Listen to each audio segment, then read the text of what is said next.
días. Buenos días. ¿Cómo están? Miércoles. Bueno, siéntense, por favor. Está con nosotros Jesús Esteva, secretario de Infraestructura, Comunicaciones y Transportes, y está Andrés Layuz, director general de la Agencia Reguladora de Transporte Ferroviario. Nos van a platicar de cómo va la licitación de los trenes. Recuerden que el tren México-Nuevo Laredo, su primera etapa de construcción es el México-Querétaro. Ese tramo lo está construyendo la Defensa y de ahí hacia Nuevo Laredo tiene una vía que ya la va a platicar Andrés y después también va hacia Guadalajara. Entonces ya se licitó la primera parte, Querétaro-Irapuato, es así, ¿no? Y del México-Nuevo Laredo se decidió iniciar por Saltillo-Nuevo Laredo. Todo esto nos lo va a platicar Andrés, cómo van las licitaciones, cuándo vamos a iniciar la construcción, porque los trenes van, el rescate de los trenes de pasajeros va. Y también una de las leyes que se aprobó en este periodo extraordinario fue justamente la creación de la agencia en donde está Andrés. También nos va a platicar sobre ello. Entonces ese es el tema de hoy. Está aquí Jesús Esteva, que es pues quien coordina todo este proceso. Y pues al cierre el detector de mentiras, como todos los miércoles. Entonces vamos, Andrés.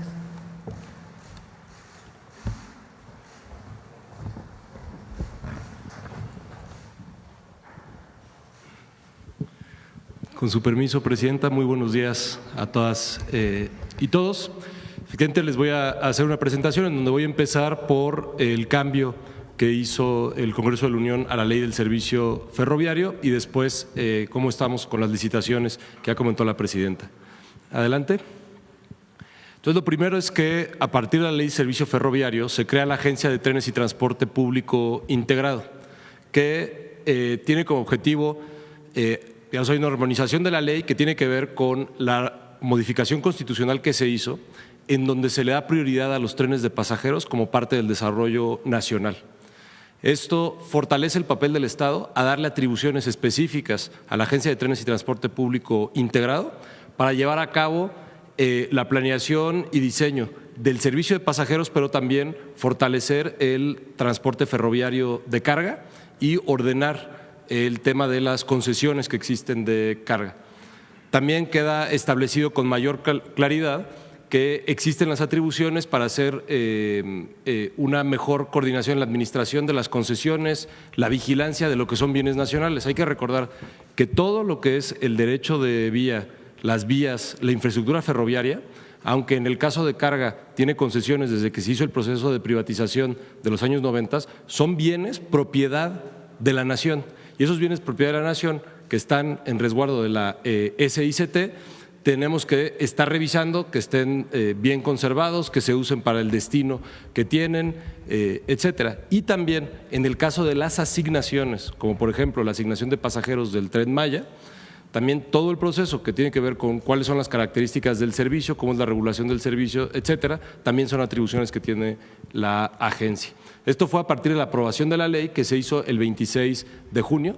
Estamos muy contentos y reconocemos el gran trabajo que hizo el papel legislativo, la primera parte que se hizo en la Cámara de Diputados y después en la Cámara de Senadores. Adicionalmente, lo que considera la ley, la que sigue por favor, es la creación de la agencia.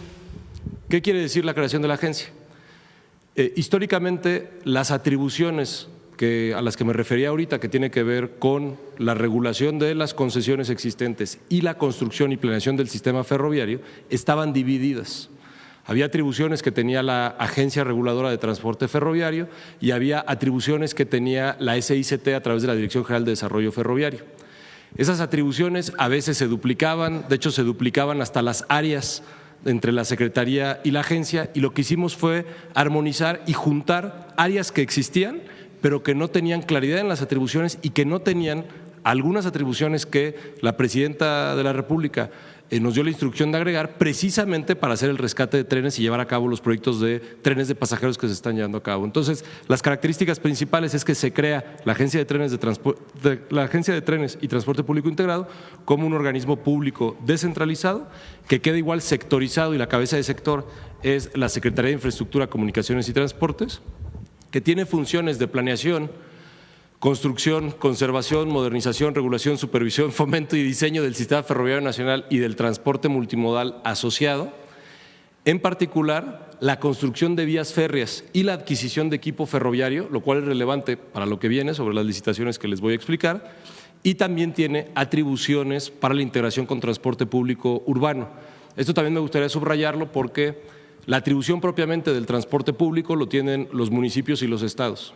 Sin embargo, parte del trabajo que ahora estamos haciendo desde la agencia es acompañar a estados y municipios en proyectos de transporte público en donde a veces requieren asesoría, donde requieren conocer los ejemplos de cómo se hizo y mucho de lo que se hizo en el gobierno de la Presidenta de la República, en el gobierno de la Ciudad de México, cuáles son las mejores prácticas. Y tenemos, digamos, muy buenas prácticas, muy buenas experiencias en la Ciudad de México y es parte de lo que hoy se trabaja con los estados que están desarrollando proyectos de transporte público. La que sigue, por favor. Con respecto a las licitaciones, adelante. Nada más les quiero recordar cuál es todo el proyecto que tenemos de las 4 fases de los 3.300 kilómetros. Estamos ahorita en la fase 1 y vamos a empezar a preparar los estudios de la fase 2. Pero en este momento en la fase 1, como saben, tenemos AIFA Pachuca, Ciudad de México Querétaro, Saltillo Nuevo Laredo y Querétaro Irapuato. Esto es los que inician obra este año. La que sigue, por favor. Échale todo. Para que… ¿Todas las fases? A ver, para atrás, por favor. Fase 2 es Querétaro San Luis Potosí, Mazatlán Los Mochis, Irapuato Guadalajara. Esto también vale la pena explicarlo. ¿Por qué escogimos este orden? Es decir, está muy claro que el objetivo es llegar a Nuevo Laredo y Nogales por el Golfo de México y por el Pacífico. Sin embargo, estas fases están pensadas como aquellos servicios y esos tramos que son sustantivamente operativos. Es decir, lo que queremos es, conforme vaya avanzando la expansión del servicio ferroviario en estos trayectos, que se pueda poner en servicio lo antes posible aquellos lugares donde sabemos que hay una demanda de viajes. Y entonces tenemos la primera fase, la segunda fase, Querétaro, San Luis Potosí, Mazatlán Los Mochis e Irapuato Guadalajara. También tenemos Guaymas Hermosillo en la tercera fase, Guadalajara Tepic, San Luis Potosí Saltillo y Los Mochis Guaymas. Y los 2 tramos que nos permiten, digamos, ya cerrar todo el sistema, la fase 4, aquí de Hermosillo a Nogales y de Tepic a Mazatlán. La que sigue, por favor. Aquí también ya les estoy mostrando, bueno, las características del servicio, es importante recordarlas. Son vías dedicadas de pasajeros. Ahorita les voy a mostrar unos porcentajes de realmente cómo es que estamos ocupando el derecho de vía, pero son vías dedicadas de pasajeros. Usted quiere decir que las vías se están construyendo para el uso exclusivo del servicio de pasajeros, aunque el trazo va pegado a las vías de carga existentes precisamente por el uso del derecho de vía en la mayor parte del trazo. Velocidades máximas de entre 160 y 200 kilómetros por hora. Esto, lo de las velocidades, siempre nos gusta mucho un tren que va rápido, pero lo importante son los tiempos que nos hacen entre destinos y recorridos sustantivos. Por decirles un objetivo, es llegar a Querétaro en menos de 2 horas. Por eso estamos pensando en velocidades de entre 160 y 200 kilómetros por hora como velocidades máximas. La tracción, en el caso de AIFA Pachuca, ahorita hablaré más de esa licitación, son trenes eléctricos. Hoy tenemos un servicio que va de Buenavista a Cuautitlán, está en construcción Buenavista, Lechería a Laifa, ese también es un servicio con catenaria, son trenes eléctricos y ese recorrido es el que se amplía hasta Pachuca 54 kilómetros más. En ese recorrido también son trenes eléctricos, también son trenes con catenaria, en el resto de la red son trenes diésel eléctricos se llaman. Y, sí, perdón. Tenemos estaciones principales y secundarias. Esto es muy importante por la conectividad que ofrece un servicio de trenes, no solo entre ciudades grandes, es decir, el servicio interurbano, también voy a hablar ahorita de los trenes regionales, sino también los servicios más regionales, más locales. Tenemos aquí el área de arquitectura de la SICT, ha estado trabajando en la arquitectura de las estaciones, son, digamos, unos renders con características generales. Estación terminal, este es el tipo de estación que hay en ciudades grandes. Estación intermedia son ciudades medianas que sabemos que tienen o tenemos la expectativa de que tengan una demanda razonablemente alta. Y después también estaciones de baja demanda, que también llamamos paraderos, que son precisamente en poblaciones pequeñas donde no esperamos que sea mucha la demanda cotidiana, pero que la conectividad es necesaria para estas poblaciones. El objetivo en términos generales es usar materiales locales, mucho, en la medida de lo posible usar ladrillo, iluminación natural, no tener que montar sistemas de aire acondicionado, etcétera. La que sigue, por favor. Entonces, la configuración de las secciones de vía, esto es lo que les quería mostrar sobre cómo realmente se está haciendo la obra. Tenemos aquí la vía de carga que existía, tiene su pequeño terraplén normalmente, hay todo tipo de características, pero esto es lo más general. Y en paralelo se construyen las dos vías de pasajeros. No todos los tramos tienen dos vías de pasajeros, dependiendo de las distancias entre estaciones y la demanda que tenemos, habrá tramos donde hay una sola vía de pasajeros, como hoy lo hay en el tramo 6 del Tren Maya. Estos son los porcentajes que les quería anotar. Tenemos vías dedicadas en derecho de vía compartido, que son estas características, es 89% de los 755 kilómetros que ahorita ya tenemos en proceso de licitación o ya en construcción, como son los casos que ya empezó el agrupamiento de ingenieros. Derecho de vía quiere decir compartido, que va pegado al tren de carga, en el mismo, no en las mismas vías, se construyen nuevas vías, pero se llama derecho de vía en el lugar en donde va el tren, el terreno por donde circula el tren. Y que, como les decía, es propiedad de la nación ese derecho de vía preexistente, más algunos tramos donde sí hay un proceso de adquisición de derecho de vía, es decir, compra de espacio para pasar las vías, que tenemos calculado en este momento alrededor de 10%. ¿Por qué no podemos ir solo en el trazo que ya existe? Porque los trenes de pasajeros, para poder ir un poco más rápido que los trenes de carga, bueno, bastante más rápido que los trenes de carga, necesitan tener curvas muy suaves y tampoco pueden tener muchas pendientes. Esas curvas suaves son amplias y por esa razón se tiene que salir del trazo existente donde va la carga. Los trazos de las vías de carga que tenemos en nuestro país son del porfiriato, muchos de principios del siglo XX, y se pensaba que era un servicio que iba a ser siempre pues, más o menos lento, de alrededor de máximo 80 kilómetros por hora. Al tener curvas más amplias, los trenes pueden agarrar mejor velocidad. Y entonces, para poder agarrar mejor velocidad, nos tenemos que salir del trazo actual. En este momento tenemos detectado que eso es alrededor de 10%. Y tenemos pequeñas interacciones con vía existente. ¿Qué quiere decir eso? Que tal vez hay algunos lugares donde la vía de carga necesita cruzar la vía de pasajeros, pero solo lo va a hacer de noche. Y son tan poquitos lugares que solo hemos encontrado 1%. En la gran mayoría de los lugares no tenemos ninguna interacción con la carga existente y por eso puede operar de forma totalmente independiente el servicio de pasajeros frente al servicio de carga actual. La que sigue, por favor. Parte de los estudios de demanda nos han permitido ir haciendo las primeras aproximaciones de cuáles son los servicios interurbanos y cuáles son los servicios regionales. Entonces, por darles unos ejemplos, esto es ilustrativo, no es que ya tengamos todo completamente definido, pero sabemos que hay pasajeros, habitantes de la Ciudad de México o habitantes de la Ciudad de Querétaro, que quieren hacer el intercambio entre estas dos ciudades. Eso es un recorrido de 227 kilómetros. Sin embargo, al tener paradas que se mueven entre esos recorridos, porque tenemos Buenavista, Querétaro, pero después Querétaro y Irapuato, por ejemplo, tenemos detectado que hay un número importante de viajes entre San Juan del Río y Celaya. Son viajes asociados al trabajo. ¿Por qué? Porque en el Bajío ha habido un crecimiento poblacional asociado a la industria, en donde las personas trabajan en una de las ciudades del Bajío y viven en otra de las ciudades del Bajío, o estudian en una de las ciudades del Bajío y viven en otras ciudades del Bajío. Celaya Irapuato también es un servicio que tenemos detectado y en el caso, por ejemplo, del Saltillo Nuevo Laredo, Derramadero Ramos Arizpe.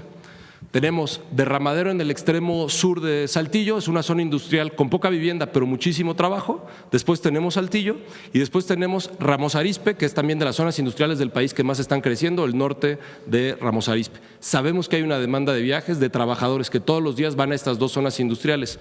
Eso quiere decir que el tren que va hasta Nuevo Laredo no necesariamente tiene que ser, digamos, el mismo tren, el mismo vehículo, que hace un recorrido más corto de Ramos Arizpe a Derramadero en la mañana para estar moviendo a las personas y para ofrecer un servicio de un poquito más alta intensidad. La que sigue, por favor. Como saben, en términos de construcción, el trabajo se ha dividido entre dos instancias. Por un lado, la defensa, que ya inició la obra en el tramo de AIFA Pachuca y de Ciudad de México Querétaro, y la SICT a través de la agencia que estará iniciando ahora en agosto el Querétaro Irapuato y el Saltillo Monterrey Nuevo Laredo. También es importante mencionarlo, la ingeniería básica, es decir, cuáles son las características en cada metro en el que vamos a ir construyendo, se ha estado trabajando a través de la defensa. Es un trabajo conjunto, pero la verdad los ingenieros militares han sido muy efectivos en el desarrollo de esa ingeniería básica, que es lo que nos permite ya licitar las obras para poder empezar la construcción lo antes posible. La que sigue, por favor. Entonces, las licitaciones de construcción del tren Querétaro-Irapuato es igual a una licitación para la construcción de 108 kilómetros de vías exclusivas de pasajeros que tienen que estar integrados al servicio que va desde la Ciudad de México hasta Querétaro, para poder tener un servicio continuo Ciudad de México hasta Irapuato, con estos servicios regionales que les mencionaba. Después tenemos la construcción de 394 kilómetros en las licitaciones del tren Saltillo a Nuevo Laredo. Y por último también la licitación, esta primera licitación de flota de trenes, que son los primeros 15 trenes eléctricos que se adquieren para el servicio Ciudad de México a Pachuca. La que sigue, por favor. ¿Qué características tiene el proceso de licitación o qué es lo que estamos pidiendo a los constructores que presenten? Tienen que presentar la capacidad de elaborar el proyecto ejecutivo. El proyecto ejecutivo es, una vez que tienes de ingeniería básica, es el desarrollo a detalle de ingeniería de la construcción, con levantamientos topográficos, estudios geotécnicos, el proyecto ejecutivo ya definitivo y las especificaciones técnicas que se requieren para definir los materiales, los procesos, etcétera, y que están normados en la propia licitación. En la fase de construcción tienen que hacer las obras preliminares de limpieza, de desplante, los movimientos de tierra, las obras de drenaje. Tenemos ya el análisis hidráulico de todos los trazos para saber dónde tenemos mucha agua o poca agua. Si alguien tiene la duda de por qué Derramadero se llama Derramadero, bueno, es porque se derrama mucha agua en Derramadero, entonces tuvimos ahí algunos temas de trazo. También hay muchas estructuras especiales. La sección que les mostré, todo sucede a nivel, es decir, está la vía de carga, va en un pequeño terraplén y al lado se construye otro terraplén. Sin embargo, hay lugares donde se requiere construir puentes, ya sea porque tenemos una orografía complicada, que puede ser que hay una barranca, hay un río, etcétera, o viaductos. Estos viaductos sobre todo se requieren en los accesos a zonas urbanas porque hay mucha industria y precisamente para no tener interacción con carga estamos pasando por arriba de las instalaciones de carga de tal forma que nunca se crucen ahí el tren de pasajeros y el tren de carga. Por darles un ejemplo, la zona industrial de Monterrey, en el norte de Monterrey, pues hay muchas bodegas a lo largo de la vía, porque está la vía de carga y le da servicio cotidiano a esas bodegas. Por ahí lo mejor es pasar por arriba para precisamente no tener que interactuar con la carga que no nos permitiría tener un servicio eficiente de pasajeros.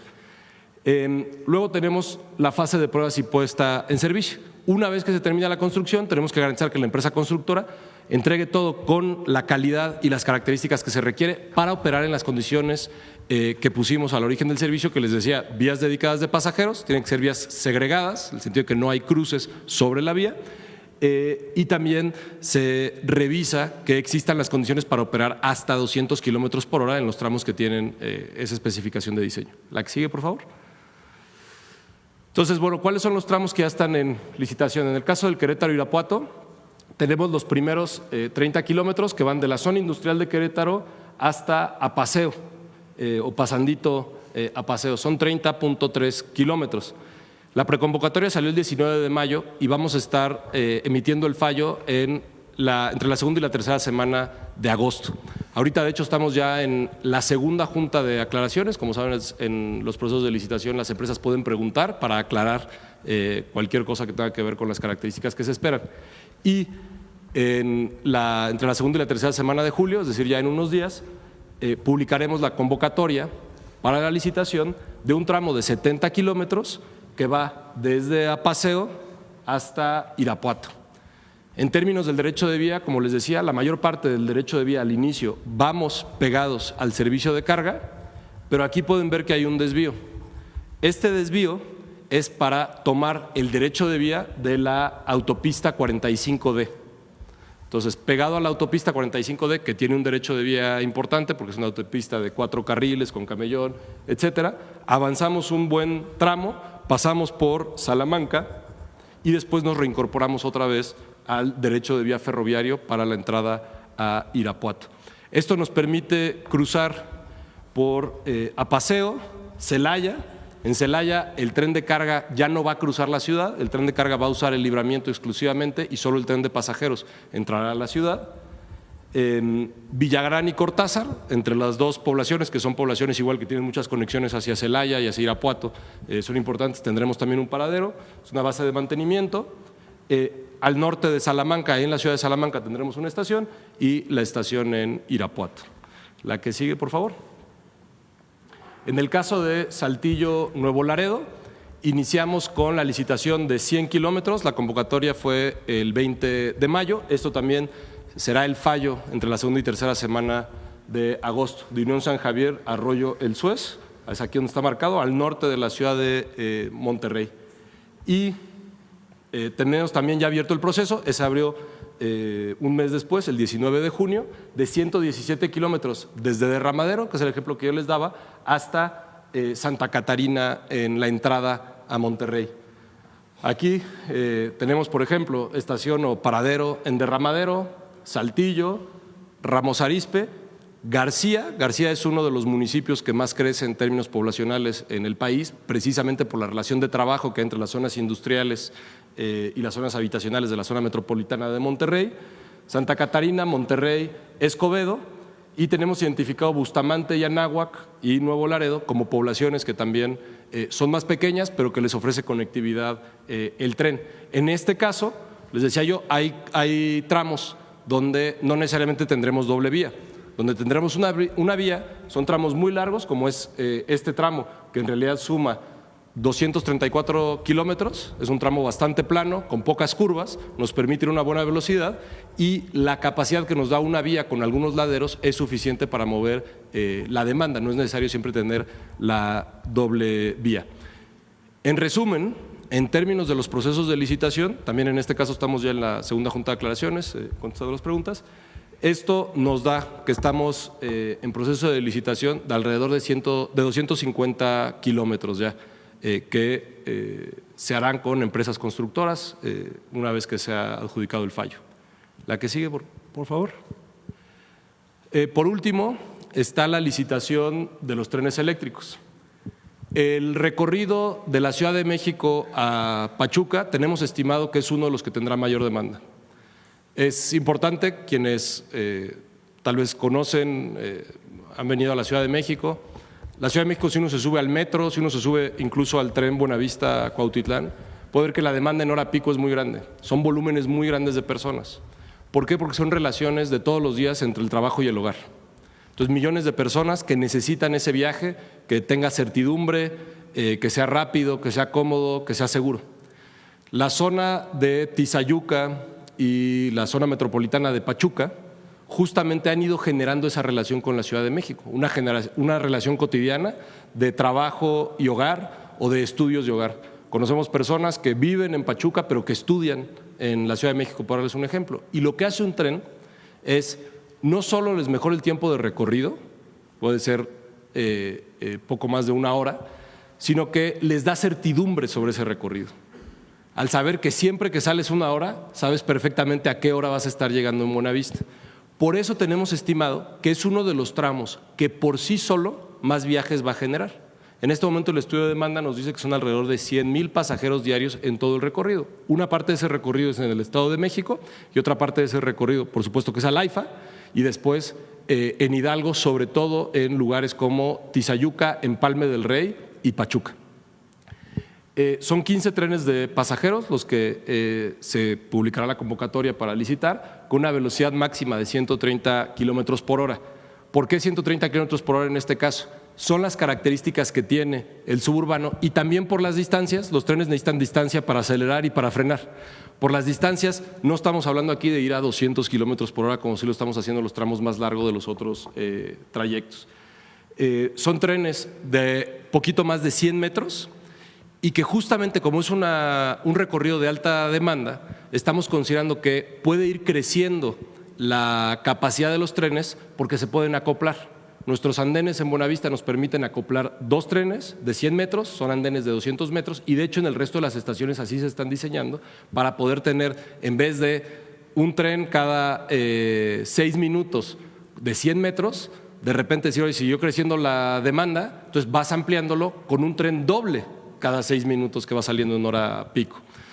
En cada tren son más de 700 pasajeros, pensando en sentados y parados, con accesibilidad universal, acceso a nivel y asientos prioritarios, con información y comunicación para el pasajero, para saber en qué estación está, dónde se tiene que bajar y con seguridad y confort.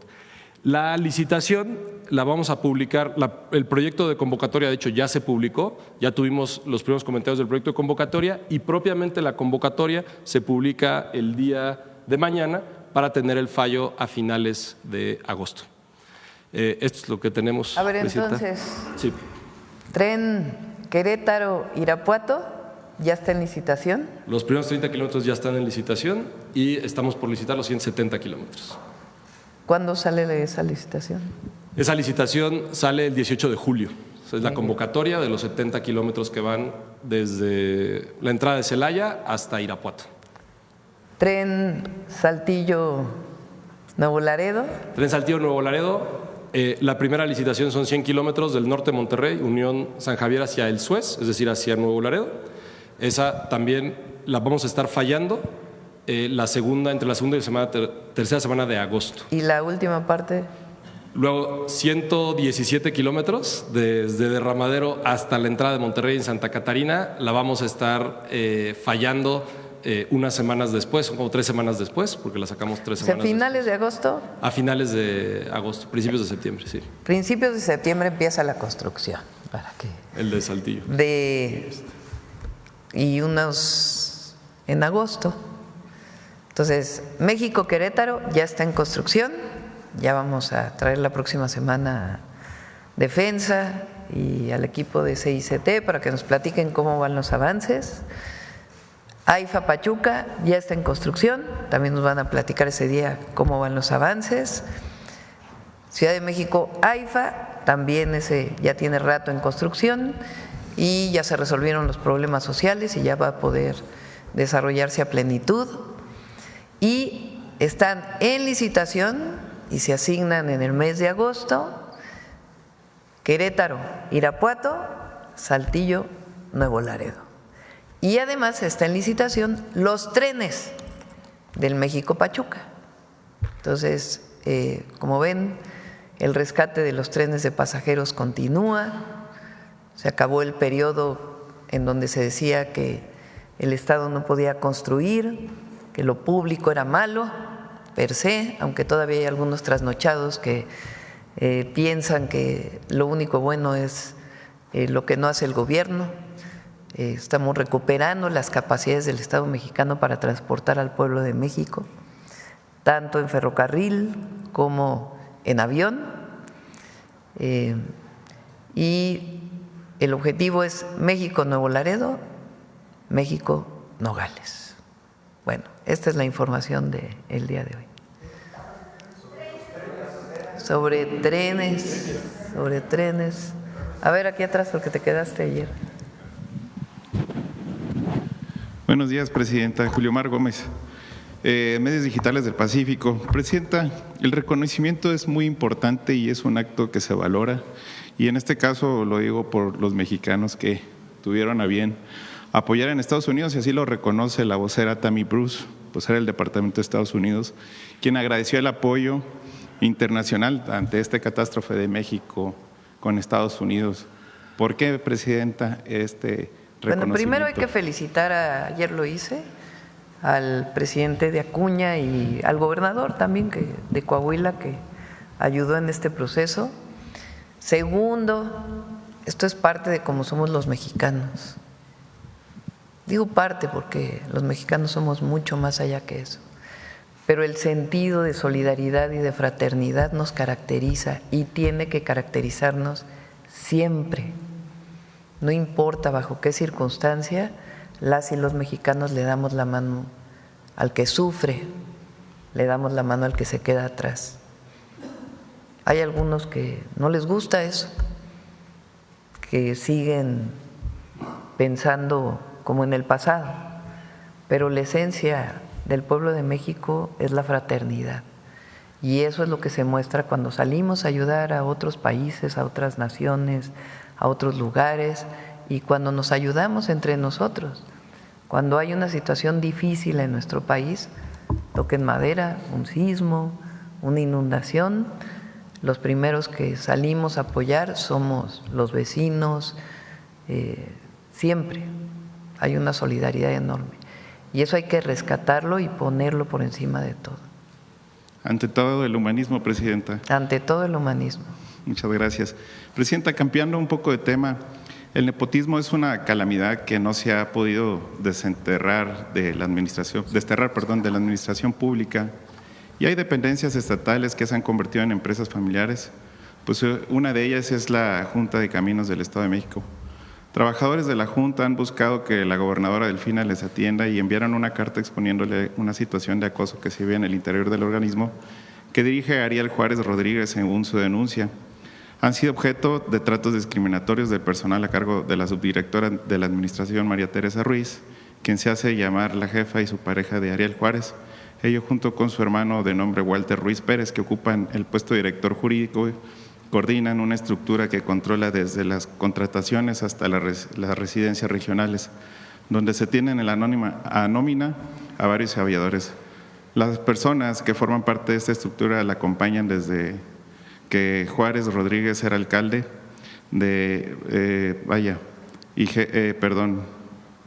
alcalde, y pues aquí el punto es que, Presidenta, es importante decirle qué hechos justifican para poder implementar que la ley de nepotismo se pueda adelantar o hacer algo mientras tanto no se dé. No, pues cuando hay nepotismo vinculado con las leyes, pues tienen que sancionarse.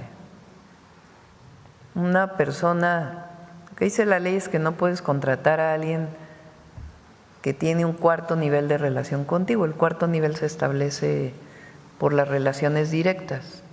Un cuñado, por ejemplo, pues es el esposo de tu hermana, por decir algo. Entonces son dos.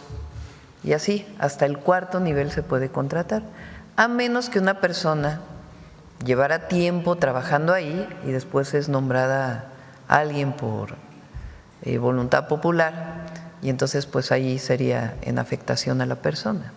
Esa es la única salvedad que se tiene. Pero no puede haber nepotismo en la contratación de una persona a sus familiares. Eso es lo primero. Sobre el caso que mencionas, pues hay que ver que de lo que mencionas tiene sustento, no porque no lo digas tú, sino en términos de la propia autoridad, pero siempre hay que recibir, hay que escuchar y hay que atender a las personas. Sí, Presidenta, aquí tengo el sustento del cual hemos estado investigando y con mucho gusto se los puedo compartir. Por otra parte, ayer me quedé con un poquito de las ganas de preguntarle, si bien es cierto, la mesa de seguridad ha cambiado el esquema, antes era el gabinete de seguridad, la coordina el secretario Omar García Harfuch. Lo que tengo entendido, pues son la Secretaría de Defensa Marina, otras dependencias del orden de la justicia, pero aquí hay varios temas que si quisiera saber si dentro de la Secretaría de Seguridad Pública hemos hecho algunos foros, tienen facultades estos nuevos vehículos que hemos visto que han sido muchísimos policías, muchas unidades que dice Secretaría de Seguridad Pública. ¿Qué facultades tienen? Porque si bien es cierto, el aeropuerto o los aeropuertos está a cargo de Marina, los puertos aduanales está a cargo Defensa.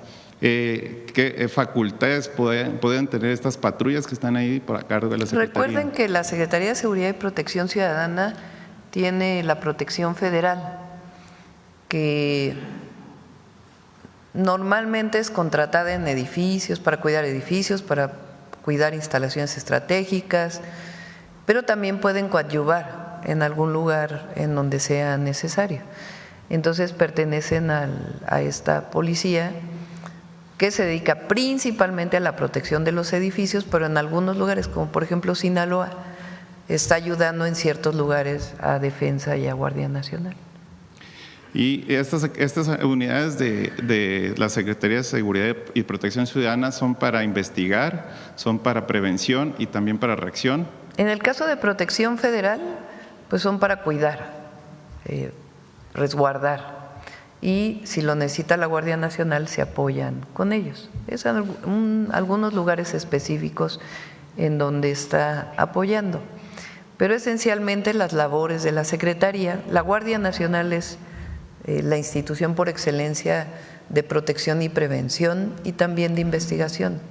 Pero le dimos capacidades a la Secretaría de Seguridad y Protección Ciudadana para que a través de CNI, de su propia Subsecretaría de Inteligencia, puedan coordinar las labores de inteligencia e investigación como coadyuvantes del Ministerio Público. La situación del país en términos de inseguridad, de delincuencia organizada, requiere de las capacidades de inteligencia y investigación para apoyar al Ministerio Público en la elaboración de carpetas de investigación. Esa es su función principal de la Secretaría y en eso está apoyando, y a veces en ciertos lugares Protección Federal, que es esta policía que ayuda a cuidar edificios, puede hacer algunas otras labores de coordinación y protección. Es que había una duda, por ejemplo, quería preguntarle al fiscal general sobre los retenes que tiene la propia Fiscalía General de la República, en donde el presidente pues había dicho que por parte de las policías municipales tenían prohibido pues hacer los retenes por parte de las policías estatales igual. Pero ¿qué pasa cuando hay retenes de la Fiscalía General de la República? Que en caso de San Luis Río Colorado pues ha sido muy lento para el transporte público, y que fuera de eso deberá pedirle, no quitarlos a lo mejor, pero sí poder hacer algo más accesible para los camioneros. Lo platicamos con la Fiscalía. Muchas gracias, Presidenta. Ya por último, Presidenta, se le ha dado seguimiento al caso del señor Antonio Luna, quien tras permanecer privado de su libertad durante 2 años logró demostrar en su proceso que hubo anomalías y que se ignoró diversas pruebas a su favor. Gracias a ello, el juez Agustín Rodríguez Beiza le modificó la medida cautelar, lo cual resulta muy difícil en el actual sistema judicial, donde muchas veces es más difícil declararse culpable para obtener una libertad anticipada. Más fácil, perdón.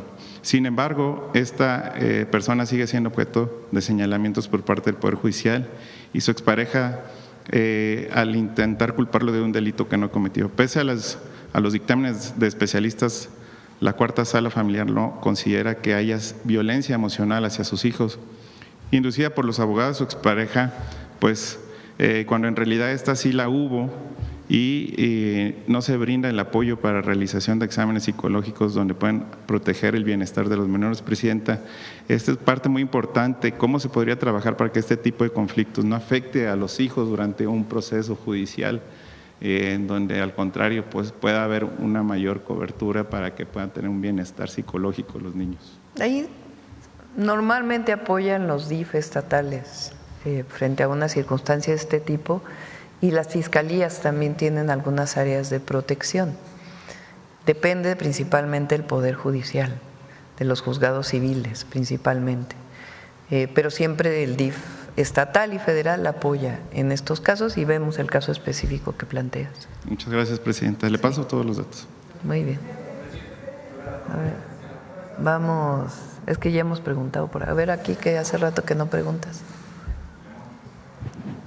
No, ahorita vamos. Gracias, presidenta. Buenos días, Angélica Guerrero del financiero Bloomberg Televisión.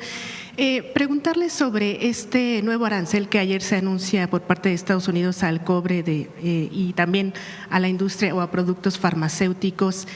¿Cómo afectaría al país y si ya tienen planeada una estrategia? Sí, México exporta. Los dos países principales de exportación del cobre son China, en primer lugar, exportamos más a China que a Estados Unidos, pero sí exportamos a Estados Unidos, mucho de ello es chatarra, que después es refinada en los Estados Unidos y que la requiere Estados Unidos, porque ese es el gran tema, ¿no? Cuando se ponen estas tarifas para protección de la economía de Estados Unidos y para producción adicional, pues en realidad una buena parte de la exportación es porque lo necesita la industria y las empresas de Estados Unidos para su propia economía. Y en el caso de la farmacéutica también hay exportación a Estados Unidos. Vamos a esperar. Esta semana va un equipo del Gobierno de México a Estados Unidos a trabajar sobre este acuerdo global que platicamos en su momento en el G7 con el presidente Trump. Lo encabeza el secretario de Economía, pero va un equipo de Hacienda y un equipo de Relaciones Exteriores. Y van a estar allá este viernes a iniciar todavía un proceso mayor de trabajo para los temas integrales. Seguridad, entre otros seguridad de la frontera, migración y comercio. Entonces, inician pues estas conversaciones que acordamos con el presidente Trump y por supuesto que nosotros siempre vamos a buscar las mejores condiciones para México. Las decisiones pues muchas veces son del gobierno de Estados Unidos y nosotros lo que buscamos pues es apoyar para poder generar, por ejemplo en el cobre, pues otros esquemas de exportación, porque el cobre se requiere en muchos lugares del mundo. Entonces ahí hay algunas opciones. Repito, mucho del cobre que exportamos es a China. China es un gran importador de cobre. Y en el caso de la farmacéutica, pues ya saben ustedes que tenemos un plan integral para el desarrollo de la industria farmacéutica en México que cubra la demanda local y al mismo tiempo pues que se pueda exportar, sí a Estados Unidos, pero buscar también otros mercados, que es parte del Plan México. ¿Confía entonces que en este acuerdo global se detengan, digamos, estas medidas de parte de Estados Unidos? Pues vamos a hacer todo el esfuerzo que esté de nuestro lado. Sabe el pueblo de México que estamos en eso. La situación que vive en México no es exclusiva de México, es del mundo entero, de una posición que ha tomado el gobierno de los Estados Unidos frente al resto de los países de cerrar su economía a través de las tarifas. Nuestra responsabilidad pues es buscar la mejor negociación posible con Estados Unidos y al mismo tiempo pues buscar otras opciones para la producción nacional y la producción y la exportación a otros lugares, y en eso hemos estado trabajando todo el tiempo. Y la economía mexicana tiene mucho que aportar. Y este cierre, lo que hemos dicho es, este cierre de las importaciones, pues le afecta a Estados Unidos también, de muchas maneras, porque hay mucha integración de nuestra economía. Presidenta, ayer también la Secretaría de Agricultura de ese país mencionó que no habrá amnistía para trabajadores agrícolas y que van a ser deportados si no tienen documentos. ¿Cuál es su opinión? Pues ayer no se entendió muy bien la propuesta que están haciendo, porque el presidente Trump antes había dicho que se iba a respetar si los empleadores establecían cuántos trabajadores necesitaban. Y ayer ya dijeron que eso no correspondía a la amnistía, entonces vamos a esperar a ver cuál es la propuesta que están haciendo y siempre nosotros en la defensa de los mexicanos en Estados Unidos. Presidenta, rápidamente dos temas. Ayer Amnistía Internacional, esta organización señala que las madres buscadoras o personas o familiares de personas desaparecidas pues han sufrido una violencia pues, prácticamente sistemática desde el año 2011 a la fecha. Reportan, por ejemplo, el asesinato de 30 familiares de personas desaparecidas. ¿Qué acciones, ya sabemos que envió estas leyes al Congreso, pero qué acciones tendrá su Hay gobierno? comunicación permanente con la Secretaría de Gobernación.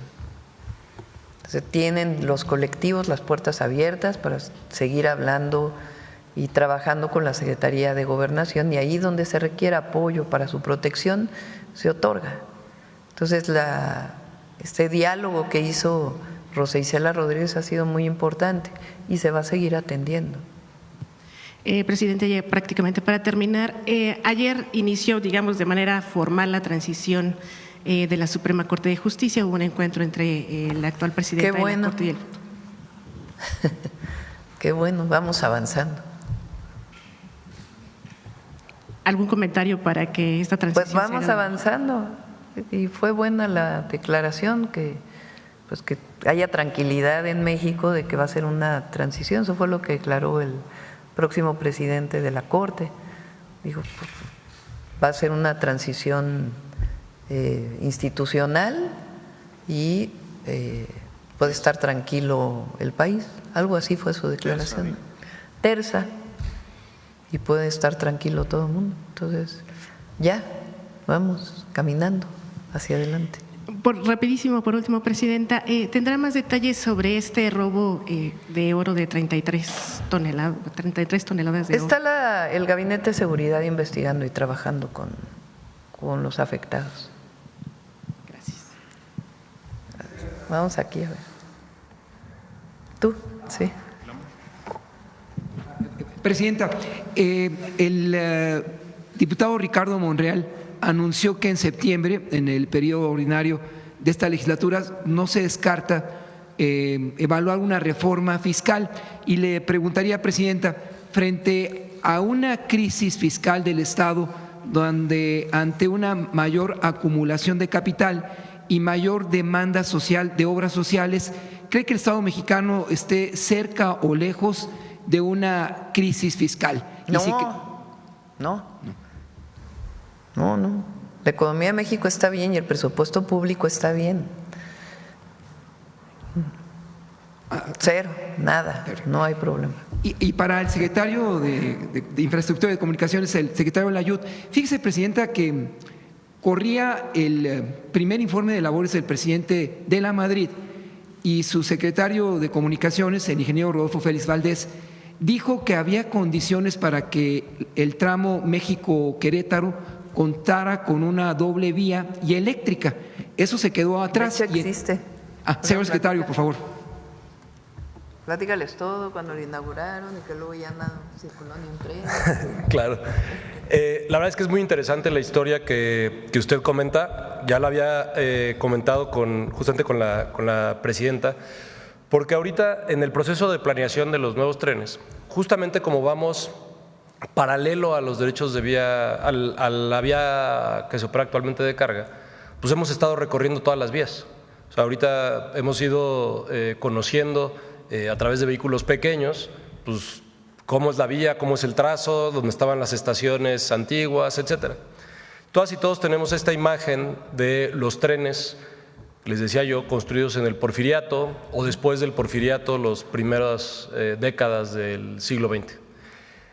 Sin embargo, la doble vía electrificada México-Querétaro efectivamente se empezó a construir a finales de los años 70, se construyó durante buena parte de los 80 y se puso en operación a inicio de los años 90. Es una doble vía que tiene estaciones, o sus estaciones principales eran Buenavista, Huehuetoca, Polotitlán, Tula, San Juan del Río y Querétaro. Incluso la estación de Tula, he pasado un par de ocasiones por ahí, es una estación de pasajeros que se construyó y que quedó abandonada. Tiene ahí las placas de inauguración, como usted mencionaba, del presidente de la Madrid en aquel momento. Y parte de la tragedia de lo que sucedió con el proceso de privatización es que como desaparecieron y hubo una política de desaparecer los servicios de pasajeros, esa infraestructura es parte de la infraestructura que se concesionó para ser operada por carga. Incluso ya estaba en operación la vía electrificada, es decir, la catenaria, que es los postes, el cable y los brazos, con subestaciones eléctricas desde la Ciudad de México hasta Querétaro, ya existía. Hoy esa vía tiene, los postes todavía ahí están, muy poquitos tramos tienen un cable, ya no está evidentemente en operación, porque cuando llegó el primer concesionario de carga, que en ese momento todavía era TFM junto con Kansas City, que ahora es CPKC, Canadian Pacific, lo primero que hicieron fue quitar la catenaria eléctrica para poder meter los trenes de doble altura de carga. Realmente la catenaria eléctrica habrá operado un par de años, hubo unas locomotoras eléctricas que operó Ferrocarriles Nacionales, sí hubo problemas al inicio de la operación, pero tampoco se dio como un tiempo de puesta en servicio, puesta en marcha. Habrán personas que habrán recorrido en lo que se llamaba el tren El Constitucionalista. En los trenes que no eran eléctricos, todavía los de diésel, sí habrán recorrido sobre esa doble vía, que en términos de diseño tiene algunos tramos que podían llegar hasta 160 kilómetros por hora. Entonces, la historia, y por eso creo que es importante subrayarla, es esta paradoja de que el Estado mexicano hizo una grandísima inversión con un buen trazo para una vía de pasajeros Ciudad de México-Querétaro, y en el proceso de concesionamiento no se consideró que ese podía ser un servicio al público, sino simplemente el servicio de los privados, considerando que aparte existían otras dos vías de carga a Querétaro. Es decir, tenemos las vías del Porfiriato, que son conocidas como las vías A y B, se construyeron en los años 80 las que son conocidas como las vías Juárez y Morelos, y las 4 se concesionaron para ser operadas para carga. Finalmente, Presidenta. Una foto ahí que nos puedan pasar. O sea, hay tramos, fíjense la tragedia del neoliberalismo y la irresponsabilidad de la privatización de los ferrocarriles con Zedillo, porque había tramos que se acababan de construir, que evidentemente tenían demanda, como la México-Querétaro, con catenarias ya puestas, y ahora se usa para carga. Lo primero que hicimos era ver si ese podía ser el primer trazo para el México-Querétaro de pasajeros. El problema es que como va más rápido, pues tiene curvas demasiado angostas y entonces no da para la velocidad que queremos ahora. Por eso se va a construir una nueva vía, además de que está concesionada para uno de los concesionarios. Entonces es la irresponsabilidad y la corrupción también, porque no olvidemos que Zedillo después se fue a trabajar a esa empresa a la que le concesionó esa vía que habían construido hacía unos años para hacer un tren eléctrico México-Querétaro. Es más, fue inaugurado por De la Madrid y pocos años después se canceló. Solo para concluir, Presidenta, sí. En 2004 su antecesor Vicente Fox le encargó al ingeniero Loyola Vera en ese plan México-Querétaro garantizarnos a los mexicanos la conclusión de ello, que no, pues simplemente no acabó. Sí, no, pues cuántas promesas no cumplidas hubo ahí. Para empezar, la democracia. Andaban celebrando hace unos días los 25 años de la traición a la democracia, porque la verdad Fox es eso, es un traidor a la democracia. Mucha gente, primero fue un pacto con Zedillo dicho por el propio Labastida en su libro, y con Estados Unidos, dicho por Labastida, Y segundo, pues nada más hablemos del fraude electoral del 2006 y del desafuero. O sea, llegó a la presidencia para evitar unos años después, primero no cumplió la mitad de sus promesas, o más de la mitad, o casi todas. Por cierto, ahí, seguro al ratito va a estar contestando. Y después, pues una traición tremenda, con el desafuero, inventando un delito al entonces jefe de gobierno, Andrés Manuel López Obrador, para que no participara en la elección. Viene la movilización social masiva en todo el país, se tiene que echar para atrás, pero de todas maneras él dijo no va a llegar López Obrador porque no va a llegar y es partícipe del fraude electoral del 2006. Entonces, entre otras de sus promesas no cumplidas, pues fue el México-Querétaro. vamos. A ver si tienen la foto. A ver, pongan la foto de unos tramos que todavía se ve. Este es el recursos públicos, recursos del pueblo que se utilizaron para empresas paraestatales, para obra pública, que después se privatizaron. A ver si, ¿ahí la tienen? Miren, la estación de Tula. Ahí están las catenarias, estas son.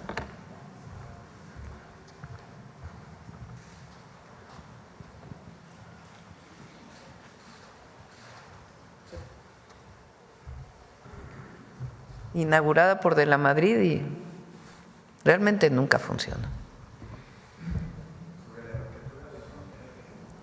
Sobre la reapertura de la frontera. Gracias, muy buenos días, Presidenta, para el secretario, para el director de la agencia ferroviaria, para mi amigo Las Mentiras. Buenos días. Demián Duarte de Sonora Power, Presidenta. Bueno, evidentemente el lunes fue un día importante para la ganadería en general, pero importante para Sonora en lo particular.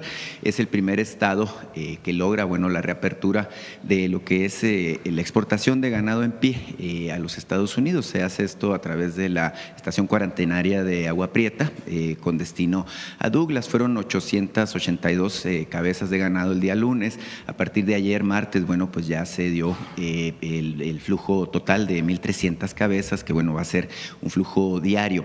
Hay varios temas relacionados. Uno, que evidentemente el volumen de ganado que está cruzando pues es por lo menos 10% superior al normal, con el ánimo de compensar el atraso. Y el otro tema que es muy relevante, usted decía que les afecta a los Estados Unidos estas medidas. Bueno, sí, el precio del ganado se triplicó de $1.50 a $4.50 la libra, ¿no? Entonces, evidentemente hay un efecto fuerte inflacionario relacionado con este asunto. Obviamente para el sector ganadero, para los rancheros de Sonora, a partir del próximo lunes entiendo que Chihuahua también ya entra en esta lógica de la apertura de 2 estaciones cuarentenarias.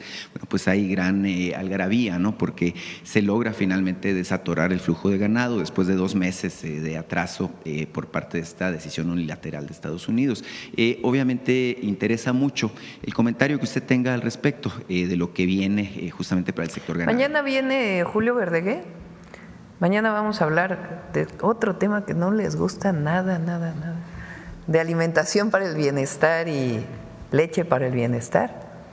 Y viene también el doctor Julio Verdegué, secretario de SADER, y le pedimos, si quieren, a él que explique todo el proceso de negociación con la Secretaría de Agricultura de los Estados Unidos y todo lo que se va a hacer para el control, lo que ya se está haciendo y más cosas que se van a hacer para el control del gusano barrenador, pero afortunadamente pues se logró esta apertura. Es, como le digo, la actividad ganadera…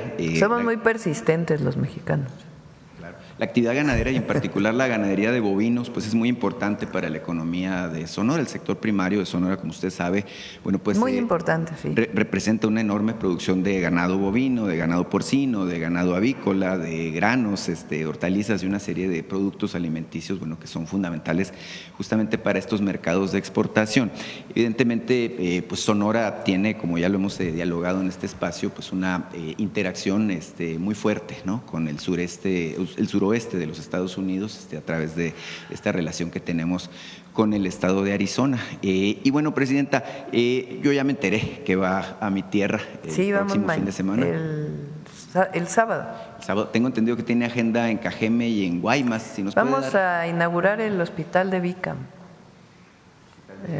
Puebla. Ajá. Ese es el principal. Recuerden que la gira que estamos haciendo ahora, bueno, también vamos a otras obras y tiene otros objetivos también, pero los 2 principales objetivos son en los estados en donde está el convenio del IMSS Bienestar, donde opera el IMSS Bienestar, resolver todos los pendientes que hay para seguir avanzando. Se hacen reuniones con los gobernadores, con el equipo del IMSS Bienestar, con todo el equipo, y además vamos inaugurando hospitales.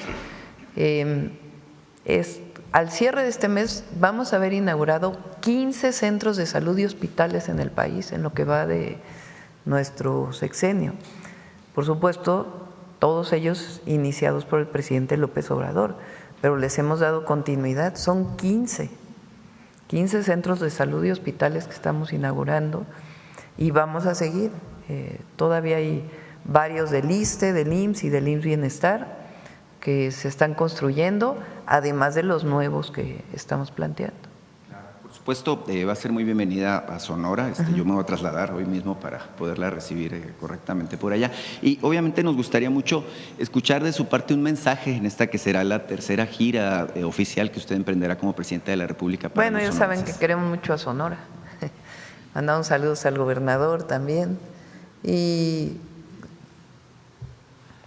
somos bien recibidos en Sonora, la cuarta transformación avanza en el estado de Sonora y como siempre dándole seguimiento a todos los proyectos que tenemos con Sonora, desde el Plan México, el nuevo Polo de Bienestar, la carretera Guaymas-Chihuahua, Bavispe-Casas Grandes, el propio puerto de Guaymas, los distritos de riego, principalmente en el sur de Sonora. Entonces, vamos a hablar de todo ello con la gente y con el gobernador, por supuesto. Por último, presidenta, mire, se ha estado hablando aquí del tema de la gentrificación, que creo que es un tema interesante de analizar y revisar. Evidentemente que nos hemos debido trasladar a la Ciudad de México por asuntos de trabajo, como es mi caso, pues estamos un tanto preocupados por este rechazo que hay. Se ha tratado de simplificar el tema de la gentrificación, ubicándolo como un tema de ciudadanos norteamericanos y también como un tema de plataformas. Creo que es mucho más amplio el tema, porque obviamente corresponde a un efecto de lo que es la ley de la oferta y la demanda, es decir, a mayor demanda, pues los precios tienden evidentemente a subir. Ahora, el tema creo que es relevante analizarlo desde otro punto de vista, porque no es solamente la Ciudad de México que está teniendo este fenómeno. Por ejemplo, yo que vivo en Sonora también, le digo Hermosillo, Álamos, Guaymas, en particular San Carlos, pero quienes conocemos, por ejemplo, Mazatlán, entendemos que también se presenta este fenómeno en Cancún, en Los Cabos, y así fundamentalmente en todos estos destinos que son muy atractivos para los visitantes de Estados Unidos y de otros países. Hay mucho canadiense, también mucho europeo que viene, pero también habemos mexicanos que somos considerados de alguna manera gentrificadores también por el efecto que provocamos en los lugares a los que llegamos a vivir. Al final de cuentas, pues nosotros no podemos oponernos a los precios que nos fijan, por ejemplo, quienes tienen propiedades y las rentan, ¿no?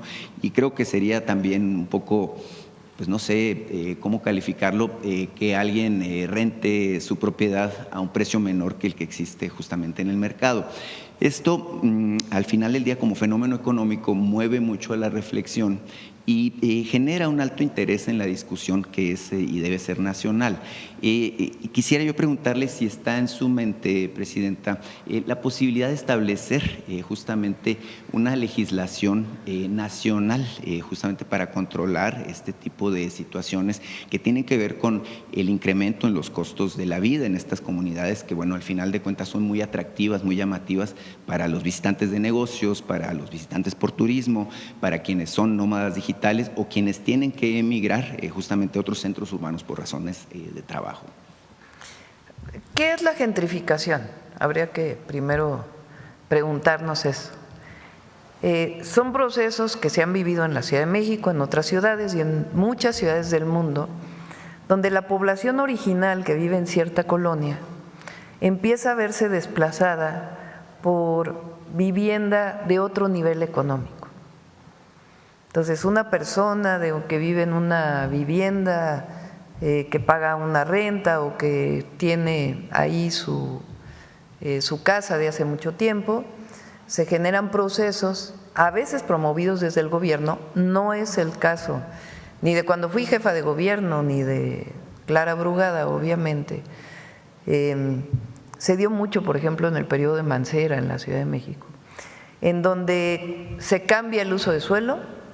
O sea, por ejemplo, en un lugar que había uso de suelo de una vivienda de 3 pisos, se cambia a una vivienda de 20 pisos. Entonces, ¿qué es lo que pasa? Pues que es muy rentable para aquellos desarrolladores inmobiliarios que dicen, bueno, pues en esta casa, en este terreno te lo compro y se hace una vivienda tiene un costo mayor y son muchísimos edificios, muchísimos pisos en el mismo edificio, perdón. Y así se va, digamos, ampliando la cantidad de personas que van llegando a estos lugares, expulsando a los pobladores originales y, entre otras cosas, elevando el nivel de vida en esos lugares. Y la gente que vive ahí desde hace mucho tiempo, pues tiene razón en decir, bueno, pues ¿por qué se da este proceso de gentrificación? Sobre todo si son procesos en donde no se incluye a la gente que vive ahí. Hay otros procesos de elevar el número de pisos, pero que se hacen con la gente. Entonces es un proceso participativo donde se platica con la gente y se dice, a ver, vamos a redensificar esta zona, ¿están de acuerdo o no están de acuerdo? Si sí están de acuerdo, ¿qué tendría que ocurrir para que esto fuera así? Pero participa la ciudadanía que vive ahí en todo este proceso.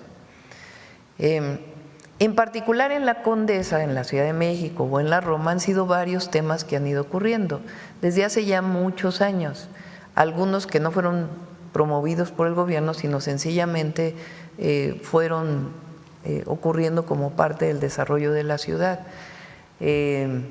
Muchos comercios, restaurantes, que atrajeron a mucha gente a visitar la zona, no necesariamente a vivir ahí, y después personas que fueron llegando a vivir de otro nivel económico y que fueron encareciendo las rentas a partir pues de la demanda de esta zona. Entonces, obviamente los procesos de gentrificación no deben ocurrir si expulsan a quien está ahí originariamente para irse a vivir a la periferia, pues porque cambia el nivel de vida y divides entre los que tienen recursos económicos y los que no tienen. Y entonces se quedan con las mejores zonas de la ciudad aquellos que tienen recursos económicos. Si se dan procesos de redensificación, pues tienen que hacerse en un proceso participativo, donde quien viva ahí pueda participar y pueda decir si está de acuerdo o no está de acuerdo. Ese es un proceso que ocurre en muchas ciudades del mundo. Nueva York, por ejemplo, vivió pues muchos procesos de gentrificación en Manhattan y en otras zonas, y muchas otras ciudades del mundo lo han vivido, muchas ciudades de Estados Unidos, y México, particularmente la Ciudad de México, aunque no solamente. Entonces, ese es un proceso y hay que atenderlo. La otra tiene que ver con gente que viene de otros lugares, o de México o del mundo, a vivir en la zona, que puede ser parte del proceso de gentrificación, pero no necesariamente un proceso de gentrificación está asociado a personas extranjeras que vengan a vivir a México, a esta zona. Eso hay que aclararlo.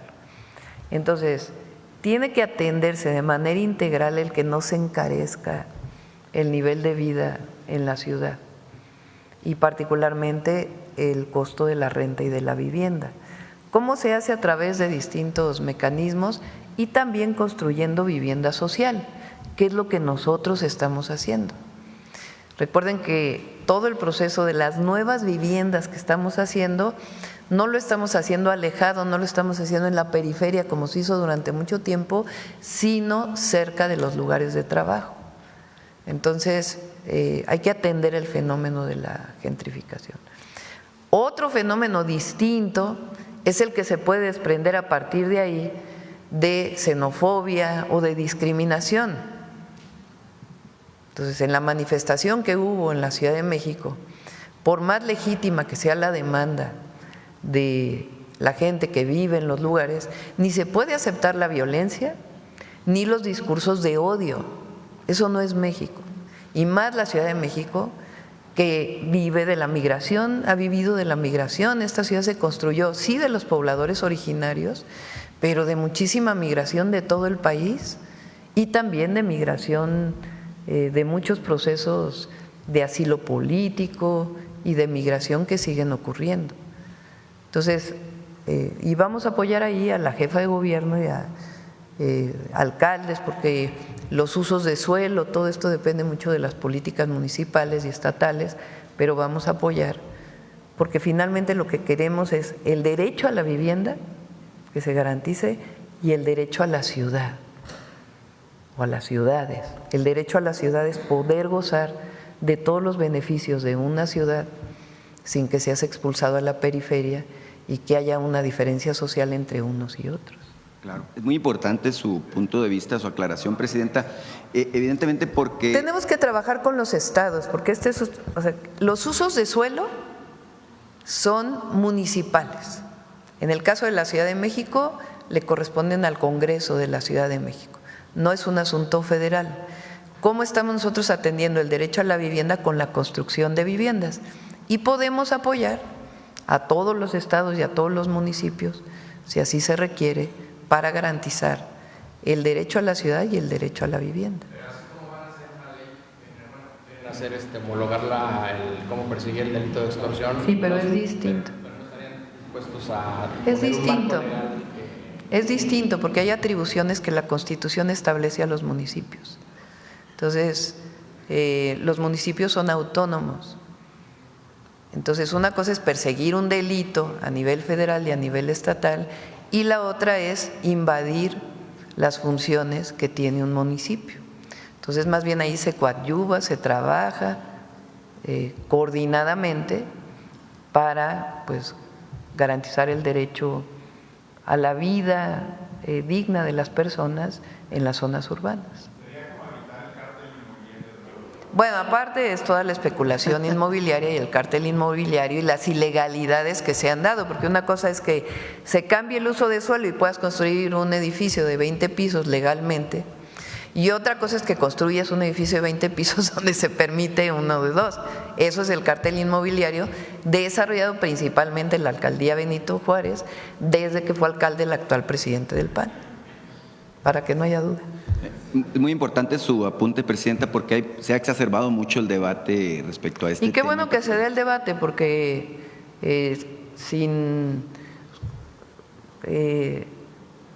hablando claramente de que no queremos discriminación, de no debe haber discriminación de ningún tipo, es un debate interesante que se dé en la ciudad y en otros lugares de cómo garantizar el derecho a la vivienda y los accesos públicos, el acceso a los servicios públicos de los habitantes.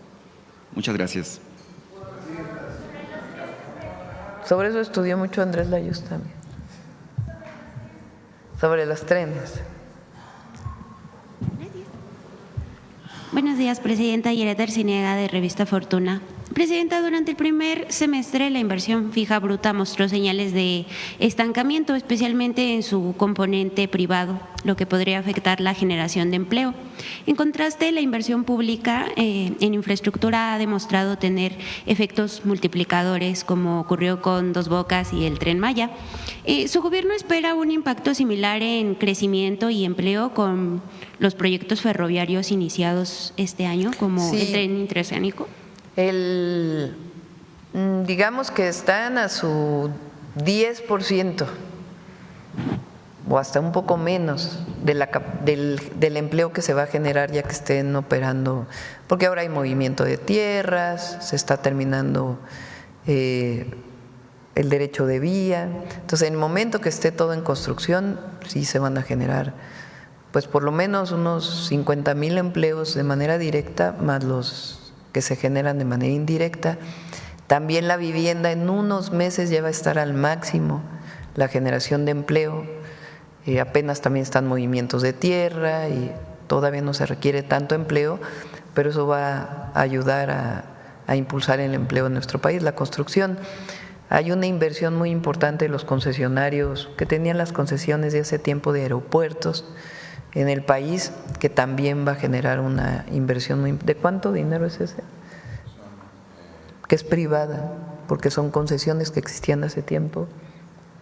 Son más de 130,000 millones. 130,000 millones en el sexenio de inversión privada vinculada con estos temas.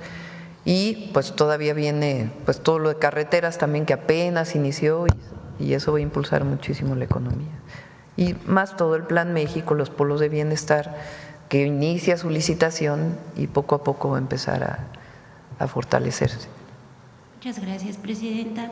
En otro tema, Presidenta, Fitch Ratings advirtió que los recientes bloqueos de instituciones financieras por por supuesto lavado de dinero, podrían generar riesgo de contagio y afectar la confianza en el sistema financiero mexicano.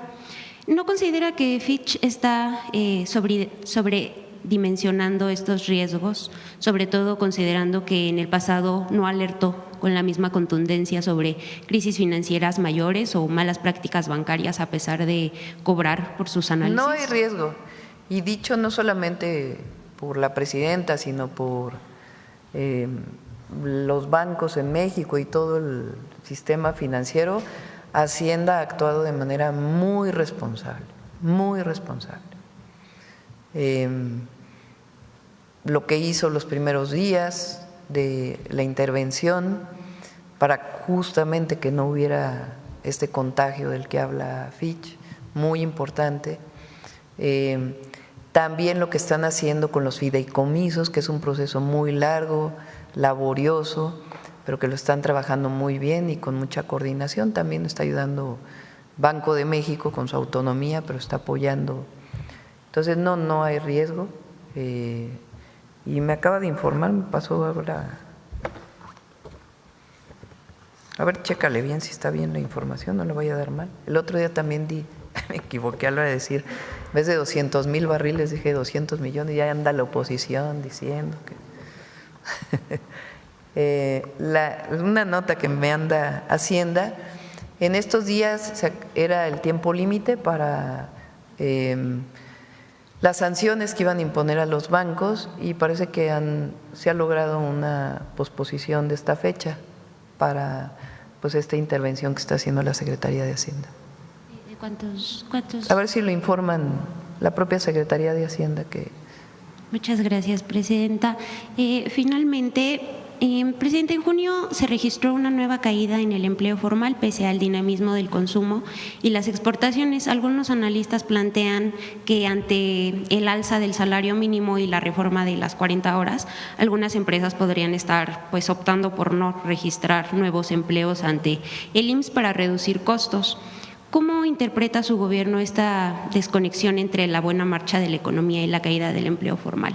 ¿Estamos ante un ajuste coyuntural o un cambio estructural en el mercado laboral? A ver, hay varios temas que influyen y se va a recuperar el empleo, tengo la certeza, porque estamos trabajando en ello y además el plan lo estamos desarrollando y estamos hablando con las empresas y evitando que pueda aumentar. Estamos haciendo todo lo que esté en nuestras manos y se va a recuperar.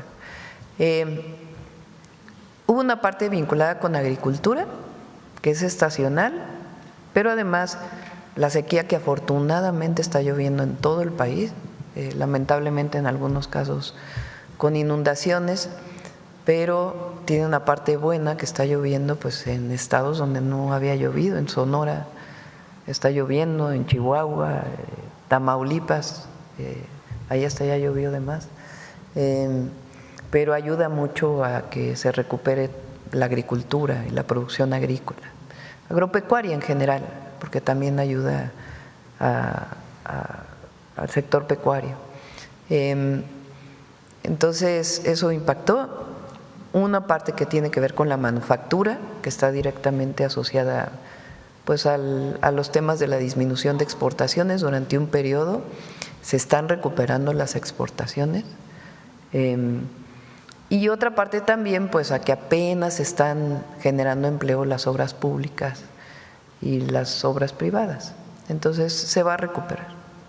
Muchas gracias, Presidenta. Sí. Buen día. A ver aquí, estoy buscando quien no había preguntado hace mucho. Buenos días, Presidenta. Sí. Romina Gándara, sin embargo, no me levanto por los compañeros de atrás. Primero, preguntarle, son 3 temas. El primero tiene que ver con el Tribunal Federal de Justicia Administrativa. Si tiene conocimiento que 8 de los 11 magistrados de la Sala Superior de ese tribunal pues son políticos ligados al expresidente Felipe Calderón, a Enrique Peña Nieto, a Amalio Fabio Beltrones, Emilio Gamboa. Si conoce casos también de corrupción y arbitrariedades que ellos hayan presuntamente cometido en ese tribunal, y respecto a ese mismo tema, al ser un tribunal de justicia administrativa, que ha resuelto litigios millonarios y entre esos litigios que se han resuelto, pues se ha hilado una serie de fallos a favor de políticos como el exgobernador César Duarte, Rosario Robles. ¿Por qué ahí no aplicó, no se hizo una reforma judicial en ese tribunal? Tiene que venir también una parte para lo administrativo, ya lo estamos trabajando y muchos de estos magistrados pues ya también se está terminando su periodo. ¿Conoce de algún caso de corrupción? Hay muchos casos. ¿Cómo cuáles? A ver, si hay un caso de corrupción, pues evidentemente se denuncia. Usan prácticas similares a las que ha usado la Corte, en donde para no resolver regresan casos o guardan los casos en el cajón durante mucho tiempo. Eso ocurre en el Tribunal de Justicia Administrativa.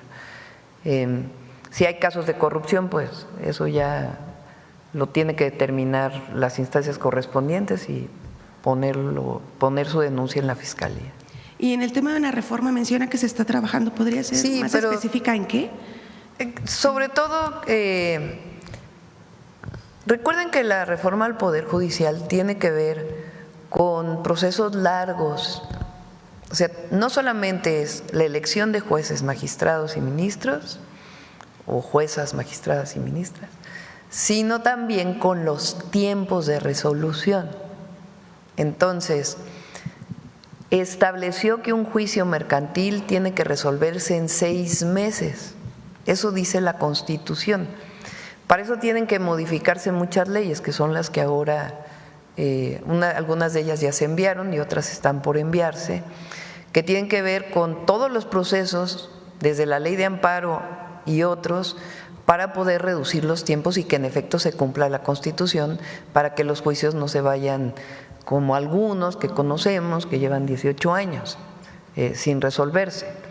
Entonces, eso viene en las siguientes leyes y eso le afecta al Tribunal de Justicia Administrativa o le impacta al Tribunal de Justicia Administrativa. En un segundo tema, Presidenta, también dudas de lo que quedó ayer, de lo que expuso el fiscal Alejandro Gertz Manero cuando se le cuestionaba por qué no se judicializaron esas carpetas de investigación en contra del expresidente, que la misma Fiscalía informó en el 2022, a 3 años, una falta de judicialización. Él hablaba de la falta de pruebas, que no le entregaron las pruebas, y también hablaba de la ratificación, aunque según el Código Penal ya no se tendría que ratificar una denuncia, pero particularmente en el tema de la falta de pruebas. Tiene que explicarlo a la Fiscalía. Le corresponde al fiscal explicarlo.